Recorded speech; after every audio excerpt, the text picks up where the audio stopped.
सिरमदाई मणिपुर हाइबगी अर्थ कइनो सिरमदाई मणिपुर हाइबसे यामना ख्वाइदगी अचौबा असोइबा वाहैनी इनाव यमहमदैना हाइगदबदी मणिपुर मीना लालाएदना नंग हाइरो कनानो मणिपुर मीना लालाइबदो नंग अमदरे एगी phone number नंग मेसेज तौरो लाली मासु अखोइना लाले हाइबसे एगी चैनल आई फोंदोकनियाबा अदुगा सिरमदाई मणिपुर हाइबा वाहैजे सिजनगनु नंग नसामक चेलीबदो मितै की असेंगबो ओइरगदी नसाना भाप ताबिउ नसाना खंदबिउ मितै अमा ओइरगा मितै सिरमदाई मणिपुर हाइबसे मणिपुर पीइबा मणिपुर सिरमदाई हाइबा नंगना सिरमदाई हाइबा मणिपुर दो अदु लेबदी ngasi नंग अदुगा सोर होलगा निंग तमना लेबा ngami अखोइसे असिगा सोर होलगा निंग तमना लेबा ngami इंडिया गे वांगमदा इंडिया मनुंगदा मणिपुर गे वांगमदा लेरिबा मितै मयाम इना खुल्लबा मयाम अमा लेरिबसे पीबा Manipur हाइबा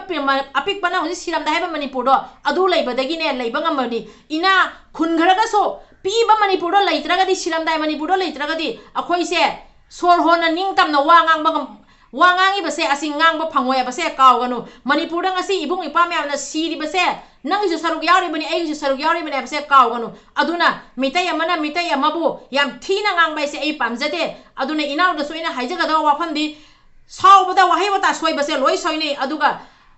siramdai manipur haiba wahai se sawbadai thokiba oire masu jai tungda amuka si wahai season abigno bhab tabiu khandabiu पारी मोम चैनल से येंबीरिबा मयाम पुनमपु इकाई खुमनजरी ngasi amuka मैम गे मफमदा वाफम खरा थमजगेना वीडियो मा पूरा लाई चैनल मैम करिगुंबा ngasi चैनल सिबो अहम फंगनबा तारगदी चैनल सिबो सब्सक्राइब तौबिरमो नोटिफिकेशन सु ऑन तौबिरमो मथंग वीडियो मुका फंगनबा अदुगा लोइना लोइना ना चैनल सिगा असोइरान याउकिबा क्या तारगा सु इबुंग युपा अमसुंग येंबीरिबा ख्वाइ मैम पुनमंगना असोइबदो कइनो कमेंट ताकबिरागा सेंगदोकचबगी तंजा लौजगे हाइना चैनल गे मागेदगे रिक्वेस्ट तौजरी अदुगा ngasi aina मितै amana मितै अमदा हुंदोक हुन्ने तौरा ngang बसे यामना नुंगाइजदे अदुना अखोइ मितै मसेन अमता ओइना अपुन बोइना लेमिनि सेबो अखोम जिमा थमजरमगे अइना वीडियो सेमजरे इबसिसु इबुंग इपा मयाम इचे इमा सिंगना फोन तोबे हेंजलपदगी वीडियो जे सेमकपनि आइना इमा सिंग इबुंग इपा सिंगनासु खंगमगनि वीडियो से येंगेबा इबुंग इपा मयामना अदो अमुकसु हाइजेगे ngasi na aroi boy se मितै amada hunabagi थबक से तौमिनारोइसि अपुन बोइना लेमिनारगा येकनाबगी मायोक्ता लेमिना बसे असिगो ओइना पांगन थादोक मिनासि थवाइ थारसु थामिनासि असिगे सिगा मैतै की इचेलिबनी अदुना मितै खुनाइबु चोपथबा मितै नुपी मयामबु यामना मयामगी मांगदा अंगम थाक्ता हुल्लगा ngang असिगुम वाहि वताइ सिजनबिगनु चैनल पाइबा इबुंग युपा अमसुंग इचिनिना अमसुंग एफबी पाइबा मयाम पुनमके फमदा थमजगदब वाफमदि मैतै अमना लालकपा तारगसु अदो यारि मखै कुपसनसि अदुगा ता अखोगी ताबा ngamaktaba tanjada ibung upasingna pirakpa suggest to adusu karino khanjanbagine lan khiba taragadi lan aisa lan khra mari aina khandaba ngambagi pangandusu yauminasi aduga lan khiba tanjada aisina lan khre haibada ko asisa asai lalubado aduga gi hena masi aina lan khra mari hairakpase asine hena magi asai lalubado gi hujik lan khra mari haidorakpa matanja se asine hena thak yam wangna yam hena mai pa yeba ऐसाना लान बबू लान खरा मारे खंदा बंगम मसे सोइद बंगम दबा कनागुमा मसु लैते सोइदबा कनागुमा ब लैते लोइने सोइनागी बंगातनी अदुना सोइखरगसु अमुका हेना का हेना थाक हेना मीना हाइरै बसे कैनो इबुंग योपाना हाइरै बसे कैनो इचे इमासना हाइरै बसे कैनो असि लमकेट ला हाइना चटपसे तोकमिनसि अदुगा अमानमु अमदा ngang तौना कुकी मयामना हुजिक तौरिबा मतासि मतमसिगा कुकी मयामगी पेनबा अदो मोइनमु हुलकपदा नोइ मितै मसेनना अदुगा अदु हाइना बाहाइबो तंजासे पिरोइसि ममांगदसु अइना हाइजखरे अदुगा इनाव नंगोंदा हाइगदा वारिदि अइ इनाव हाइना हाइजरगे मिंदी पाला अरोगे मिंग तांगै सेंगना पालकपसे दिमाइते नंगना हेना खांगमगनि सिरमदाई हाइबगुम वाहि वतासे ngasi सिजनरे हायिंग सिजन मथंगदगी सिजनना बिरकनु यारगदि अजो अमुकसु हना अइ इनाव यहुमना रिक्वेस्ट तौजरी मणिपुर नखोइगी मणिपुर अदु तौबा अदुगा इनाव नतबा अतोपा मयाम अमसु उबा फंगी नोइ मणिपुर ना अदु तौरगा नोइ मणिपुर हाइबा वाहिजे सिजन बिगनु मणिपुर दा खंगदे असम दा खंगदे ज्ञान तादबा भाग तादबा मितै अमा कारण तौबा उरगदि मणिपुर की मितैना कारण तौरगसु मणिपुर की वांगमदा लेबा मितैना अदुदो अदु यानिंगदेबा फोंदोकपगी तंजादो असुम लौबिवाबा अदुगा नोइ मणिपुर अखोइ असम अखोइ की गुवाहाटी अखोइ की मुंबई अखोइ की दिल्ली उडनागुमसी मणिपुर दा लेगेरा मणिपुर वांगमदा लेगेरा मितै दि मितै ngatani मणिपुर की मीना लालकपा तारगसु नोइना मो हाइरोबा असि मणिपुर की अदु मीदुना अदु हाइरकपदा अदुदो वाफमदा चुमदे अदु लालेना असि लोइना यायबा अखोइ मसेन अमतनेबा मणिपुर मीना लालदि ऐसु लानबा याय हाइबै वारिदो हाइबिरकनुबा मणिपुर मी लान यादे लान तारगदी मणिपुर मी होइरगसु लान तंजादो असी मतंग सोइग्रा मारे को असम होइगेरा मपान होइगेरा अमत ओइना मणिपुर मी लालगसु असंग मी वा हाइबियो नंगना हाइबदो अदु लाले कनाय मतंग करी पामदे डायरेक्ट ओपन हाइबिरो इनडायरेक्ट दुमाइना ngangnaraga मणिपुर मी अदु तोबा मणिपुर अदु तो वाहि सिजना बिरकनु हाइना चैनल के माइगे रिक्वेस्ट तौजरी करीगुमा मणिपुर की मी लालक तारगसु मणिपुर की मी नोइदा कारण तौरप तारगसु तौरैबा कारण दो करीगनो हाना थिगतपिउ करीगुमा नोइना चुम चुमना मणिपुर की मी कारण तारप तारगदि मा मणिपुर मी सु ओइजरसनु मणिपुर मी सु ओइजरसनु आसाम की मी मणिपुर मी खेनाबा अमता लेते लोइना मितै ngतनी लालिबा मादि लालेना ओपन ओइना हाइदोपिरो मणिपुर मी अदुमाइना तौरगसु मणिपुर अमतना यारोय मितै अमतना यारोय हुजिके छोकनारिबा लानसे फागी नते अदुना लानसे करिनो हाना खंजन मिरगा अखोय मसेन अपुन मोइना लेटमिनरसी लाओ दुई सरुपुदी चसी मणिपुर चसी अंगम अंगम थाकता खरा खक्ता मोइसु अंगम अंगम मतेंग तोमिनसी अदुई सरुपुदी हुनारगा अखोय मसेन अमना अमदा ngangnaraga अदुगा वाही से मैम थोलक तोरे असी वासे अखोयगी मपान की वासे मपान थमग्रसी मितै मसेन याम वा कारण ngangnaroi भापता मिनसी ई अमतने abse खनमिसी मितै खुनाई चोपा मितै खुनाई दो हुल्लगा मितै बु याम थीना ngangbase असी तोबिगनो अदुगा मितै अमना मितै अमदबु कंदरगदि कनाना कलकनी ngasi तौरिबा खुदन से लोइन उरिबने अमका मुंगनौना हाइबेगी मथौ तारिब्रा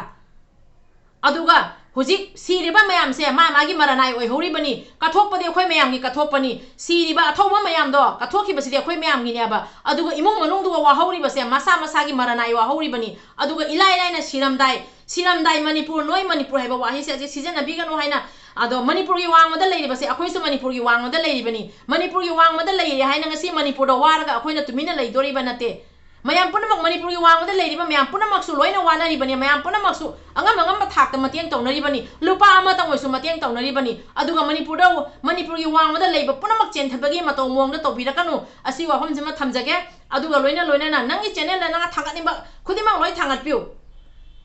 अदुबु मितै की चोपथबा मितैबु चोपथा हनगदबा मितै की चोपथबा अदुगुम वीडियो थांगतपिरकनु हाइबसिबु कयामुक काइरगे असी खतंग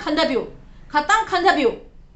मितै अमा ओइरगदि मितै की ई चेलगदि असेंगबा मितै मसा अमा ओइरगदि असिगा साउनिंगाई वरौनिंगाई लेते रील सेमगी तंजा लै रील हाइबसे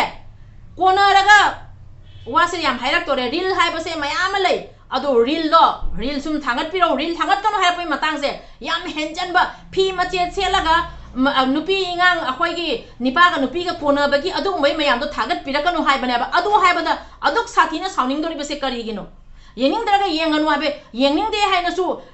काइनो अखोयगी मोबाइल से ओटो मतमदि असुम चोंगधोरेयबा नोइबु चोंगधोरेयबा अदुगा रील थांगलेनबो अखोय इतै इनावगी इमुंग मनुंगना तौबा थबक्तु मयाम मांगदा फोंगना तौनबा असुमाइना वीडियो थांगतपा याबराबा फोंगना मयाम मांगदा वीडियो हापकतपसिबु इकाई हेंगोय वांगलाना मितै यमना असि तौबसे फजबराबा असि फजदे हाबदा अदुक साथीना सारगा सिरमदाई मणिपुर हाइबा वाहि से सिजनबिगनो इनाव ओइरंगनी वाखन खलोदबा अमसुंग साउनिंग बाइबसिदि हाइगदबा वाहि हारेदो वाहि लोइना खंगौदना चिन्दै थोखिबनेबको होय चिन्दै थोखिबनि हाइनसु अइ खनलगसु खंजरगे अदुगा तुंगदि अमकमु नोइ सिरमदाई मणिपुर हाइबा वाहि से अमुखना सिजना बिरकनो नंग रील थांगतपदो थांगचौ नंगोदा कनागुममना थिंगबा लेते ngasi aina phi thoktoga jagoi sabada kanana thingdoribano meitai khunai ikai hini adu khaki wari ni bhapta minasi aduga huji imalai bak manipur siga wari base asi apun moina lemina raga imalai bak kanna na hotnasi akhoi masen hunna ba to osi aduna ibung akhoi gi ngasi gi video se yeng video ibung ipam yam pun makta su ima sing isi sing da su haijari mayam na ibu phone toraga adugi matang da video sembiro se yam kanna hairak padegi aina video se aina de semoroi leben ai se jam afau sadokhiba amasung yamna level haigat khiba oiramare khangine habade ai video ge semjabane ai bazar da lerami mayamna phone torakpado ayuk ta soi bazar da lerami ado hairak padegi ai laga hujik video se thanga charakpani ibung upai chana mayam pun mak tamaka su haijage mathang degi di ai mitei ge video se same बसे पामजदे अदुन इबुंग पाइसिना मयाम पुन मनसु वरो बिगनु आयो phone तो बिरकपा इमा सिंग इचे सिंग मयाम पुन मपु हाइजरी अखोय मितै मसेन हुना बसे तोकमिनसी अदुगा अमुका सोनो हाइजगे मितै की चोपथाबा मितै की इकाय गदबा अदुगुंबा रील सेम्बिर पैचिना अमसुंग वीडियो सेम्बिर प इबुंग पाइचिना इचे नोय मयाम दो एना हाइगदबदि को थांगत्रिङाय दा खरा खंदबिउ मितै दा अदुक थिना गागा मितै दा अदुक थिना चोपथा नंगना सामंग मितै नत्राबा नंगना सामंग मितै नत्रा असियाना खंदौ aduna mitai amado hunbase ai talli ai nangbo yam thina ngang bazai adubo ai ngang ningde mitai maseni kuki na harau hi gadaba atoba mina yengbada nungai gadaba adugumba video do khoi thangat loisi ibung ipana jengbada khatang to isu knowledge wakhan losing karingba thongna admai thokadaba natura natraga su reel sema so ko ngahaki oibo nungai gadaba reel ima leba ke malem gi ichinaw gi reel da su phaja phaja mayam adugumba reel semi ro reel do sema da ibung ipa sengna lan marakte nongmai morum rokte thokla ga chara helaga su ngahak mobile do yengba matamda akhoi mitai nupi se phajai ko akhoi mitai nupi se ningthi ko ibung ipa mayam na chali base ga mitai nupi mayam na lai khurma gi video to su thangat pire ko isei video am to su thangat adugumbai video do thangat pire wa ba asiga bhapta mina si wajam nganga roige hujik su kamna ba leptri isana gyan tabyo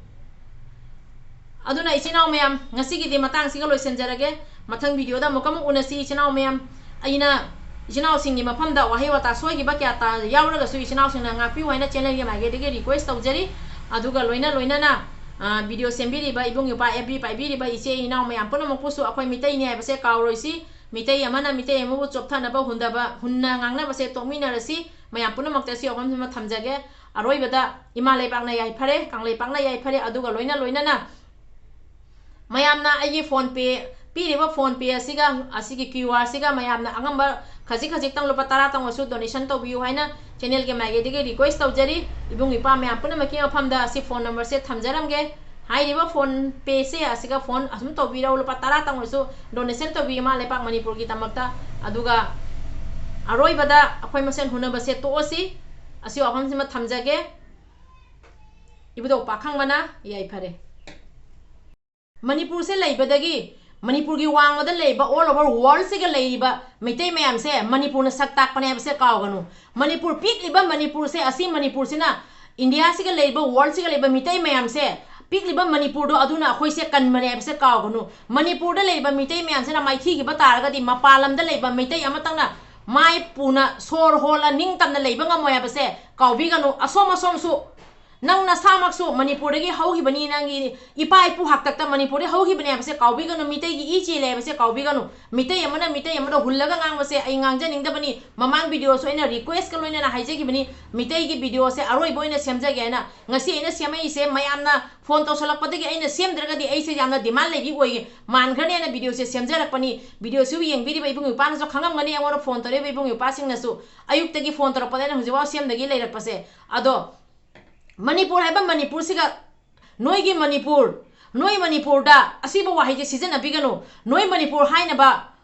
akhoi gi malem siga kana go ba ma chu pok ti ringa si jo ba da noi Manipur hai ba wahi se khwai de gi aran ba wahi ni Manipur hai ba Manipur se akhoi gi so saruk yauri bani akhoi ipai pu na Manipur re haugi bani Manipur de gi haurak ta ba ipai pu amata leite ba se kaw gano Manipur lei ba da gi mapanon da lei ba maitai purama ina khunba karorpati oigera laira bo oigera Manipur dagi haurak phanga ani abse kawani Manipur leibadagi paisa paigera ina khungera Manipur leitragadi ngasi ningtamna leiba phangoi mayang lamda leire haina akhoi na ngasi Manipur bu mirai raga ngangdoi banate Manipur sina akhoi thai bane abse kawganu Manipur da leiba mitai mayam sina akhoi gi saktai bane abse kawganu Manipur da ngasi thawai thadoi base akhoi gi saruk yauri bane abse kawganu Manipur da ST demand lori base akhoi gi saruk yauri bane abse kawganu Manipur khakki mitai gi tanate tawri base aduga Manipur da leiba mitai na kari maithi ki bataragadi mapalam da leiba mitai amatang ning tam na ngasi aina nganging ngang chaining sei reel khara jagoi saning sa toriba mayam se amata yaro ya base kawgonu aduga siram dai haiba wahi se asi wahi se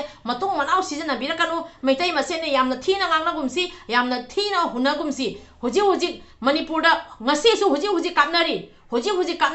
sinari se kanagino nangi saruk yaudabra aigi saruk yaudabra moi sijasanu haira leijabra moina sigi ba loiragadi nang mo hatpa lakane base nang kawbra aduna ibung yu passing na siri bodo akhoi gi saruk yauri bane base kawganu duna wa ngang dringa da wahi wata se karino aina khallu nang